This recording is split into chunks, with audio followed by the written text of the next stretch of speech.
Hello!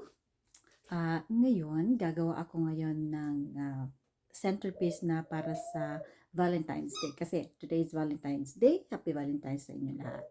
So, pasensya na po. Ako po ay naka-pajama pa lang. Pero napiprepare na ako kasi I have to go to work and I'll have to bring this to work. So, panoorin natin.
There we go.